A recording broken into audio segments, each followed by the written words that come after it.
It was 1 year ago where it took Robin to convince me to get that first mammogram. And as we saw, she did it by saying it's worth it if one life is saved because of early detection. Well, it turns out mine wasn't the only life that test saved. Take a look.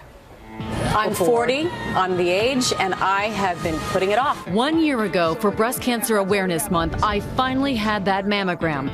But it wasn't the outcome I anticipated. Words I never expected to hear. I was told that I have breast cancer. Watching from her home in South Carolina, Deb Greig, a former news director at the ABC affiliate WCIV in Charleston, South Carolina, where I started my career. Our top story, Charleston County schools have a new budget for next year. I was actually putting my makeup on to get ready for work, and I heard your voice, and I ran around to watch the story, and I was shocked. Fast forward a few months. One morning, in the middle of my chemo treatments, I was in my dressing room opening letters of encouragement from viewers. Like a thank you card. I opened one card, a thank you card from Deb. I had been driving around with my mammogram prescription in my car for a year when I heard you tell your story on GMA. I booked my mammogram that morning, had the mammogram 2 days later. A biopsy the next day, and learned I had cancer the next day. I want to thank you for saving my life. Wow. Can you, I get chills with that. That card meant the world to me. And I was over a year late on my mammogram. I had lost my prescription. Why hadn't you gotten your mammogram? I did self-exams. I was very aware of breast cancer, and I felt healthy, and I was really busy, like every woman in this country. And as it turns out, there was a tumor about the size of a lipstick tube hiding where it couldn't be felt. Deb and her two daughters, who had just lost their father to lung cancer, had already been through so much.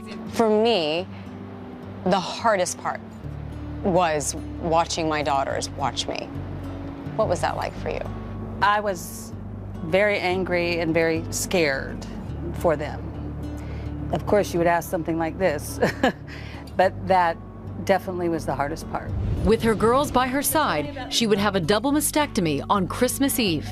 I had been feeling sorry for myself beforehand, and one of the nurses had said, why don't you look at things a little bit differently, and instead say, I'm having my surgery on Christmas Eve, and I'm going to wake up Christmas Day cancer-free. 9 months later, Deb looks vibrant and healthy. Right now, it's like I feel like a fighter. A warrior. A warrior. We have our battle wounds, don't we? That's right. Lots of them. Yeah. These are yours, Cole.